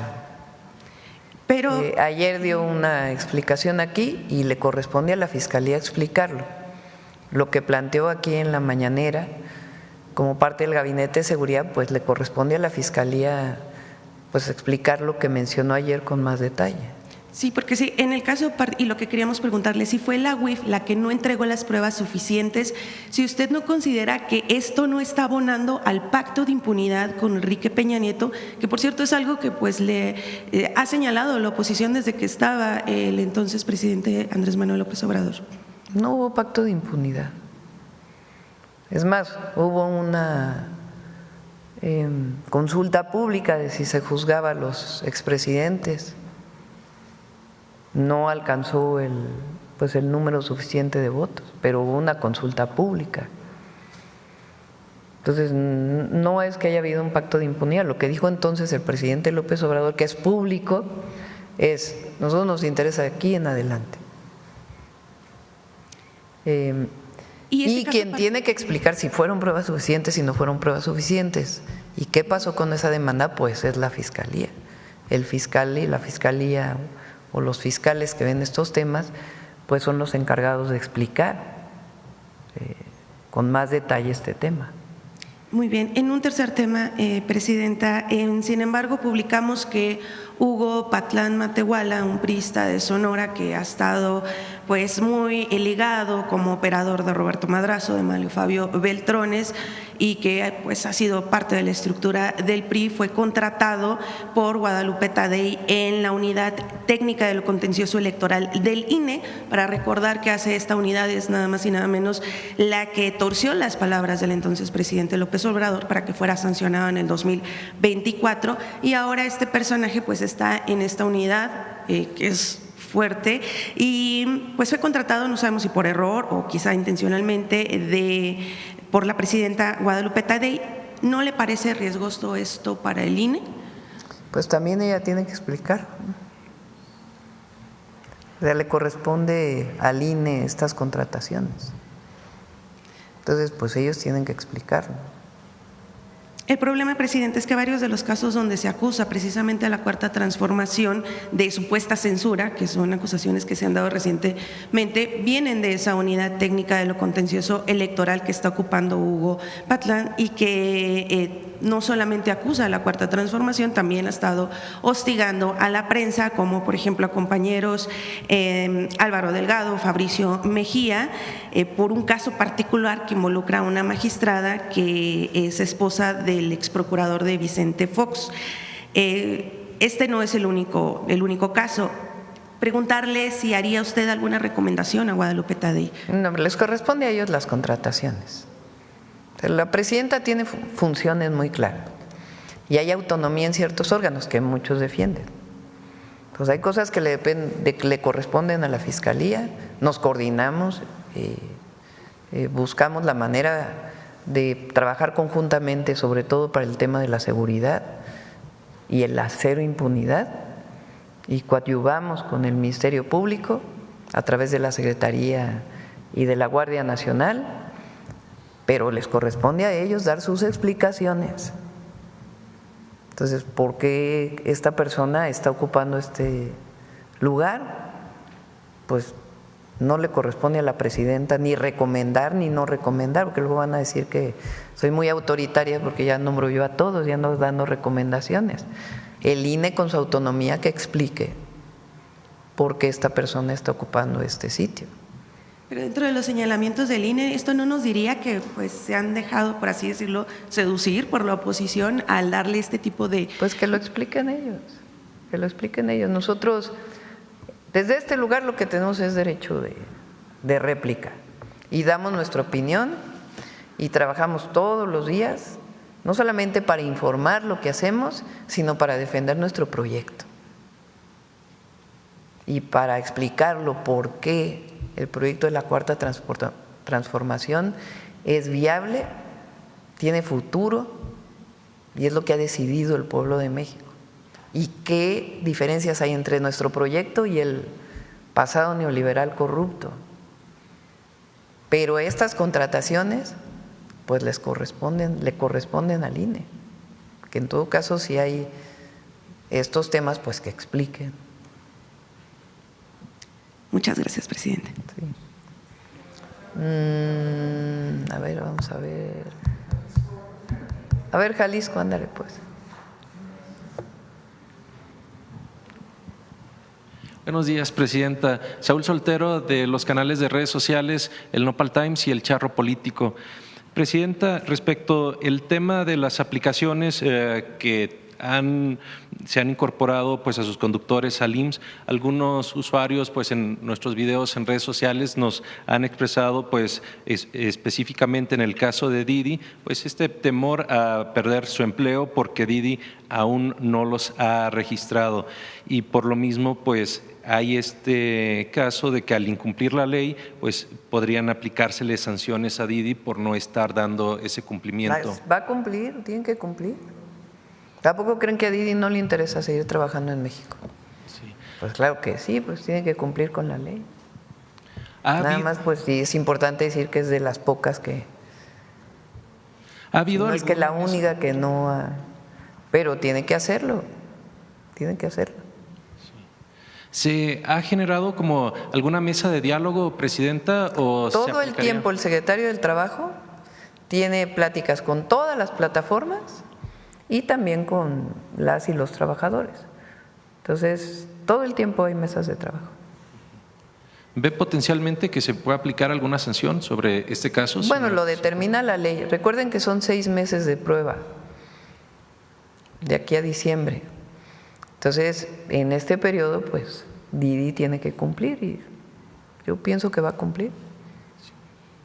En otro tema, el pasado domingo salieron pues un contingente de personas quienes se manifestaron libremente para exigir la anulación de la elección judicial. Según consta en algunos videos de entrevistas que se hicieron, algunas de estas personas que se quejaron pues ni siquiera fueron o acudieron a votar. ¿Cómo cuántos fueron? ¿Cómo cuántos marcharon? Sí, menos de 100 personas. ¿Qué opinión le genera que algunos de estos argumentos… México es libre. Está bien que marchen, que se manifiesten, que den su opinión. Sin problema. Nada más que pues así como que digan, qué convocatoria, pues no, ¿verdad? Por otro lado, pues alcaldes de la transformación pues en la zona metropolitana de Guadalajara pues han expresado que la televisora de Ricardo Salinas pues ha presionado a los alcaldes pues con temas informativos pues en mismo redes con diferentes notas. Qué bueno que menciones este tema, no por lo de los alcaldes, pero toda mi solidaridad a Sabina, a Vanessa, incluso a Denise Dresser, que miren que no coincidimos en casi nada, pero no se puede llamar a una mujer de la manera en que esta persona se dirige. Una misoginia, un machismo, terrible. Pero ¿cuál es lo que está en el fondo? Pues que no quiere que hablen de lo que le debe al pueblo de México. Entonces le busca por aquí, le busca por allá, y que él va a combatir a la 4T y a la presidenta. Y pues sí, pero debe 74,000 millones de pesos. Entonces él, pues, ¿qué es lo que hay en el fondo? Es lo que… Pero de todas maneras hay que mencionarlo, porque ni quiero poner aquí los tweets o sus publicaciones en X. Pero, repito, particularmente a Sabina Bergman, a Vanessa y a Denise Dresser, que miren, hay muchas cosas en las que no estamos de acuerdo, pero no puede, hay que condenar cuando se dirige particularmente a las mujeres, ya lo vivió Citlali también, de esta manera. Y tiene que ser un asunto social, no solo de la presidenta, porque no puede ser la manera en que se dirige a periodistas, coincidamos con ellas o no. Y en este caso… O a cualquier mujer, pero particularmente a periodistas. En este caso del hostigamiento pues a diferentes alcaldes de la transformación, precisamente pues presionando, evidenciando o pues generando pues una línea pues que política. No se dejen presionar. O sea, fíjense, habla mal de la presidenta, habla mal de la 4T, habla mal de mucha gente. Bueno, incluso de los que no son de la 4T, pero lo critican. Entonces, ¿qué es lo que busca? Pues presionar. Que no se dejen presionar. No pasa nada que hablen todo el día mal de la presidenta en TV Azteca, cada vez los ven menos. La verdad, está perdiendo rating así, pero… Sí. Por último, presidenta, pues han habido algunas entidades… Ya, ahorita seguro está ya tuiteando. Sí. Sí. Por último, han habido algunas… Cuando uno tiene principios, sabe que lo que está haciendo está bien y que la defensa son los principios. Ahora sí que la Constitución y el pueblo, con honestidad, la autoridad moral no se compra en la esquina ni en ninguna tienda. Esa se construye todos los días. No tiene precio. Sí. Por último, Presidenta, Jalisco ha sido una de las entidades con más resistencias pues, al modelo educativo pues, de la nueva escuela mexicana. Preguntarle pues, qué piensa sobre este tema para que se pueda pues, implementar en los gobiernos estatales y sin que se pues, pueda frenar pues, el propio modelo. Pues tienen que implementarlo, pues es parte de la ley. Y hay libertad, en una parte es la libertad de cátedra, siguiendo pues los principios de la nueva escuela mexicana y los libros de texto. En el caso pues, de los padres o de las pues, sí, propias escuelas que se han inconformado pues, por recibir pues, ciertas pues, indicaciones o que, de mismas autoridades estatales o en el caso pues, de los comités de padres de familia que sí quisieran pues, esta implementación pero pues, ven resistencia, ¿tiene algún mensaje, Presidenta? ¿A los padres de familia? Sí. Pues que se acerque el secretario de Educación Pública y la secretaria, la subsecretaria de Educación Básica, para hablar con padres y madres de familia. Siempre hay que platicar. Muchas gracias. Bueno, vamos. Ya que horas son 9:08. Todavía faltan las mentiras. Vamos a ir a la Basílica. Hoy es el Día Internacional. ¿Cómo es? El Día Internacional de Destrucción de Armas de Fuego. Entonces recuerden que hace, casi cuando entramos, hicimos un evento en la Basílica, bueno, no en la Basílica, en el atrio de la Basílica, porque no es adentro. ¿Por qué en ese lugar? Porque obviamente pues el gobierno es laico y el Estado es laico, pero son lugares de confianza de las personas para ir a entregar su arma para el programa Sí al Desarme, Sí a la Paz. Entonces la Iglesia Católica y otras iglesias también han abierto espacios para que la gente con confianza pueda ir a entregar su arma y ahí se destruye. Entonces el día de hoy pues vamos a conmemorar el día, porque nuestro lema es Sí a la Paz y el desarme es muy importante. Entonces seguimos promoviendo el Sí al Desarme, Sí a la Paz y algunas otras cosas que se van a anunciar el día de hoy, que no se las adelanto porque las vamos a anunciar bien. Ya ahí lo mencionamos, ya les damos todo el informe. A ver, ándale pues. Gracias, buenos días a los compañeros y las compañeras, a los funcionarios invitados de la Secretaría de Infraestructura y Comunicaciones. Soy su servidor, Carlos Pozos, de Lormolécula Oficial. Presidenta, el miércoles 2 de julio en LM Noticias publicamos mi columna Los Pozos de Carlos Pozos, titulada Feliz 4 de julio, Día de la Independencia de los Estados Unidos, donde dimos a conocer que el lunes 23 de junio, en un momento de máxima tensión bilateral, el actor mexicano Diego Luna tomó por primera vez en la historia el rol de conductor del programa de televisión comercial muy visto en la Unión Americana de nombre Jimmy Kimmel Live, en donde nuestro paisano mexicano abordó temas sociales para criticar duramente las políticas migratorias del presidente Trump, de las que pues las tachó de autoritarias. Sin duda, Diego Luna hizo historia porque no habló en español, que es su lengua materna, lo hizo en inglés y pudo comunicar el sentir de millones de migrantes, esas personas productivas y honradas, pues que la mayor parte han contribuido a la grandeza de los mismos Estados Unidos y que pues en momentos difíciles como ahorita en Texas pues son los primeros que dan su mano para la reconstrucción de ese estado o de ese estado de la Unión Americana.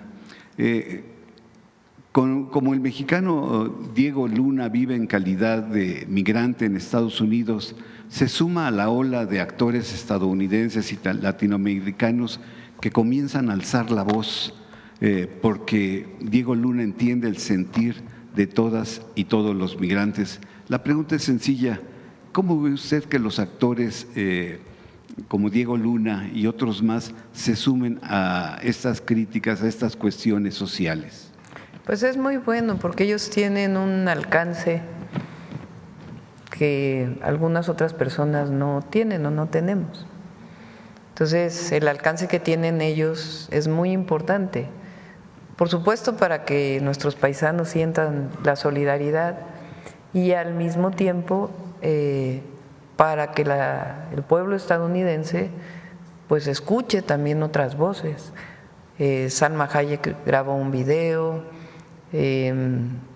Demian Bichir hizo uno, que además se pudo usar para el consulado, también Guillermo del Toro hizo uno. Entonces es muy importante, e incluso actores estadounidenses también lo han hecho, actrices y actores. Entonces yo pienso que es muy importante y sí deberían sumarse más. Presidenta, como segunda pregunta, publicamos la semana pasada también en LM Noticias el hecho pues de que en esta máxima tribuna el expresidente Andrés Manuel López Obrador se refirió a la carta escrita en 1924 por el secretario de Estado Robert Lissing, quien profetizó, abro comillas, México es un país extraordinariamente fácil de dominar porque basta con controlar a un solo hombre, el presidente. La profecía dice así, tenemos que abandonar la idea de poner en la presidencia mexicana a un ciudadano americano, ya que eso conduciría otra vez a una guerra. La solución necesita de más tiempo. Debemos abrir a los jóvenes mexicanos ambiciosos las puertas de nuestras universidades y hacer el esfuerzo de educarlos al modo de vida americano, en nuestros valores y el respeto y liderazgo de Estados Unidos. México necesita de administradores competentes y con el tiempo esos jóvenes llegarán a ocupar cargos importantes y eventualmente se adueñarán de la misma presidencia. Y sin necesidad de que Estados Unidos gaste un centavo o dispare un tiro, harán lo que querramos y lo harán mejor y radicalmente de lo que nosotros mismos podríamos haber hecho. Hasta aquí la cita, Presidenta. Pues eso fue lo que pasó en el neoliberalismo. Muestra de ello es que Miguel de la Madrid estudió en la Universidad de Harvard, Carlos Salinas de Gortari estudió también en la misma Universidad de Harvard, Ernesto Zedillo estudió en la Universidad de Yale, Felipe Calderón estudió en la Universidad de Harvard y Enrique Peña Nieto también en la Universidad de Harvard. La pregunta es, Presidenta, ¿se cumplió la profecía del exsecretario Robert Lissing? Y preguntarle también en este mismo sentido, estos expresidentes neoliberales señalados ahora con serios nexos de corrupción, ¿qué hicieron de nuestro país? ¿Qué hicieron de nuestro pueblo, además de expulsar a millones de mexicanos a los Estados Unidos? Todo el modelo neoliberal en México de 1982 al 2018 pues fue dictado en mucho por los organismos financieros internacionales, con la anuencia, el apoyo y la convicción de quienes gobernaban entonces, convencidos del modelo neoliberal, que en esencia era gobernar para unos cuantos y deshacerse de todo, privatizar y privatizar, y de paso quedarse con un cacho del pastel. Eso fue el periodo neoliberal en muy pocas palabras. Hasta el 2018. Ahora, yo tuve la oportunidad por una beca de la Universidad Nacional Autónoma de México de estudiar o de hacer mi tesis doctoral en los Estados Unidos, en un laboratorio de la Universidad de Berkeley. Sí, nada más que aquí nunca me conquistaron. Y nuestro gobierno pertenece al pueblo. Entonces no es automático. Lo que pasa es que ellos sí fueron conquistados en su mente y en su visión, porque nunca les interesó el pueblo, ni nuestra cultura, ni nuestra historia, pues hasta del fin de la historia hablaron. Entonces veían en el extranjero la copia del modelo. Y acá no. Por supuesto que eso no quiere decir que estemos cerrados y que no veamos lo que ocurre en otras partes del mundo que nos puedan ayudar en nuestro país. Pero nuestro modelo, el humanismo mexicano, surge de nuestra propia historia y de los valores de muchos de nuestros héroes y heroínas. La 4T, el humanismo mexicano, tiene muchísimo del juarismo, pero también tiene los pueblos originarios. La austeridad republicana viene de Juárez. El no puede haber gobierno rico con pueblo pobre, pues es un pensamiento de Juárez. Así es, Presidenta. Y por último, este 11 de julio se cumplen 34 años del eclipse solar de Sol en 1991, que fue apreciado en todo su esplendor aquí en la Ciudad de México. En el noticiero 24 horas del periodista Jacobo Zabludowski dio a conocer un video del señor Guillermo Arreguín en que se veía un objeto circular, en la parte superior era plateado y en la inferior presentaba un color oscuro, es decir, producía una sombra. Jaime Maussan, según el señor Guillermo Arreguín, plagió el video y han mantenido un litigio por derecho de autor ante el Instituto Mexicano de la Propiedad Intelectual y ante derechos de autor. Ahora bien, el 5 de marzo del 2005, en la administración del expresidente Vicente Fox Quesada, para hablar de acceso a la información pública y sus cambios, autorizó que la Secretaría de la Defensa, al frente del general Clemente Vega García, obsequiara el video del incidente ocurrido el 5 de marzo del 2004 en Campeche. Les relato, sucedió que elementos de la Fuerza Aérea Mexicana, a bordo de un avión, el C-26A Merlin Metro 3, al frente del mayor Magdaleno Castañón Muñoz, realizaba un patrullaje de rutina y reportaron haber detectado puntos luminosos y objetos voladores a todos así. y objetos voladores no identificados. Hasta el día de hoy, Presidenta, sigue siendo la única vez que autoridades mexicanas han reconocido públicamente el registro de un evento de este tipo. El avistamiento quedó registrado gracias a las cámaras del avión y la única copia del video no fue entregada para su análisis a científicos o astrónomos, fue entregada a Jaime Maussan, periodista y ufólogo. La pregunta es, Presidenta, luego de 20 años, ¿la Secretaría de la Defensa podía responder en qué se basó Vicente Fox para que la Sedena entregara a un particular en lugar de mantener ella el video en resguardo o darlo a una institución científica, al Politécnico, a la UNAM? Y en este mismo sentido… Para que no digan que hay cosas que no se tocan en la mañana, aquí de todo podemos hablar.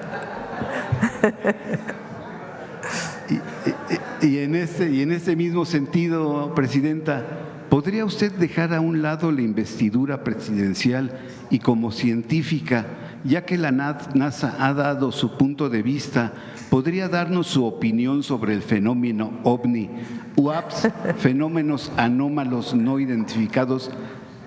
Y con un sí o con un no, Presidenta, ¿estamos solos?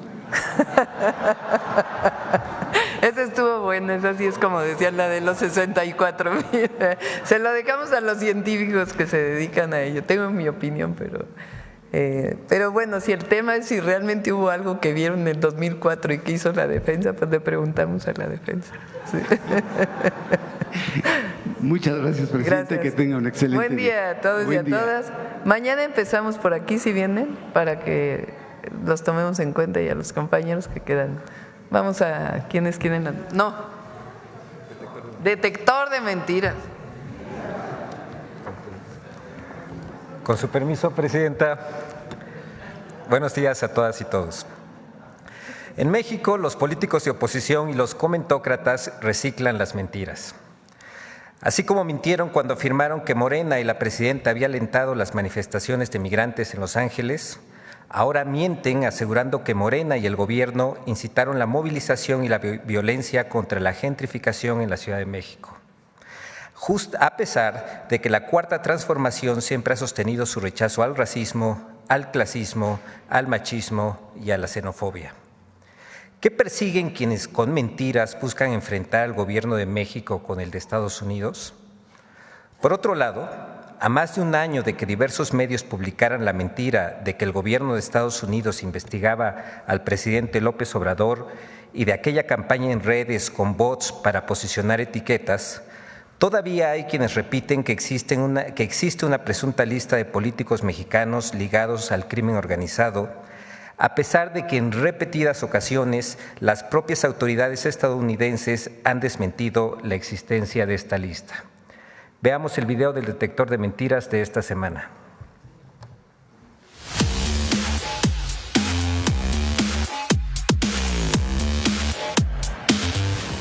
Mentiras sobre la extinción del IMSS, supuestas declaraciones sobre el gobierno de la Ciudad de México espiando a políticos opositores y falsas visitas del SAT a domicilios de personas de la tercera edad son algunas de las noticias falsas que el detector de mentiras localizó esta semana.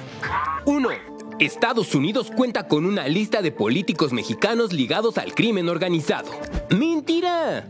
Desde el pasado 3 de junio, la Embajada de Estados Unidos en México desmintió la existencia de una presunta lista de políticos mexicanos elaborada por el Departamento de Seguridad Nacional de ese país, en la que se mencionaban sanciones contra políticos mexicanos vinculados con el crimen organizado.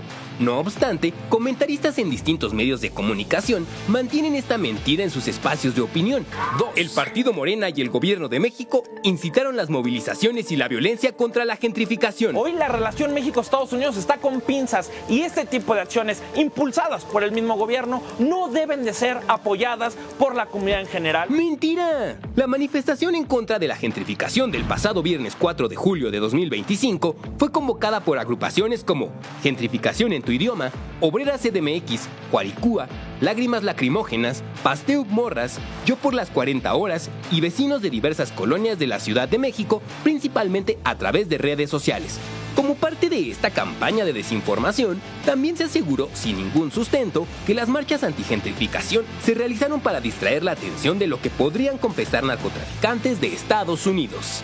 3. BYD canceló su plan para construir una planta armadora en México. El principal fabricante de vehículos eléctricos de China, BYD o BID, frenó los planes para construir una planta en México. De acuerdo con la agencia de noticias Bloomberg, la decisión se debe al contexto de tensiones comerciales globales derivadas de las políticas implementadas por el presidente de Estados Unidos, Donald Trump. ¡Mentira! Jorge Vallejo, director general de BYD en México, aclaró a medios de comunicación que los planes para construir la planta armadora en México continúan y afirmó que la respuesta de los consumidores ha sido muy positiva y eso nos motiva a seguir apostando con fuerza por México. 4. El IMSS tiene sus años contados y enfrenta una crisis financiera. El IMSS está desahuciado y si no ocurre un milagro, su muerte sucederá en el 2036.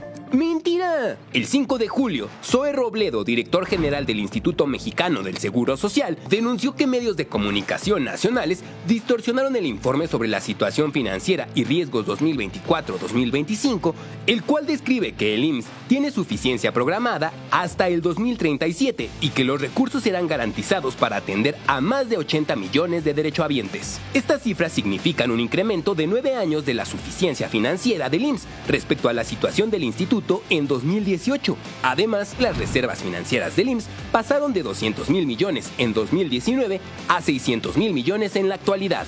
5. El SAT realizará visitas domiciliarias a adultos mayores para verificar el cumplimiento de las obligaciones fiscales. ¡Mentira!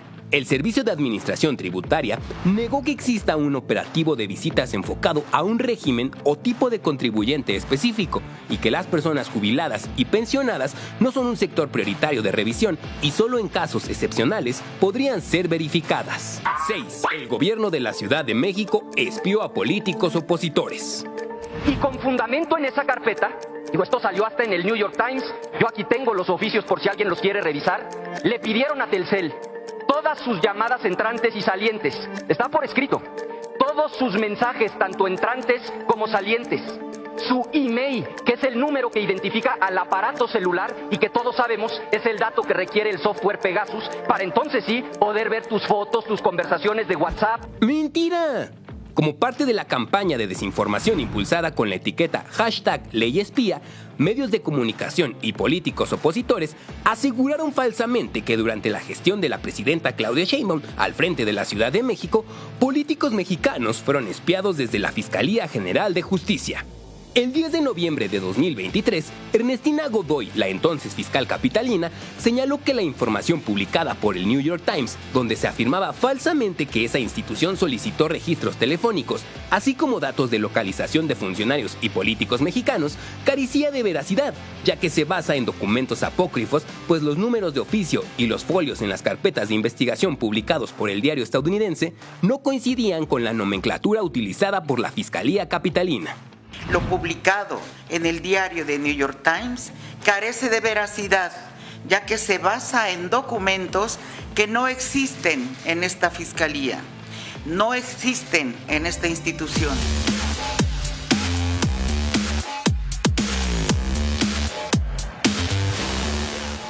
Muchas gracias, presidenta. Una porque anda ahí en las redes.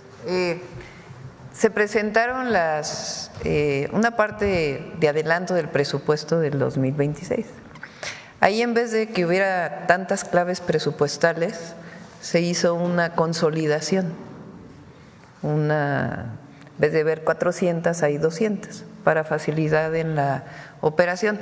Y ya están inventando que vamos a quitar el apoyo a salud, que va a haber disminución del presupuesto. Mentira. Gracias, buenos días.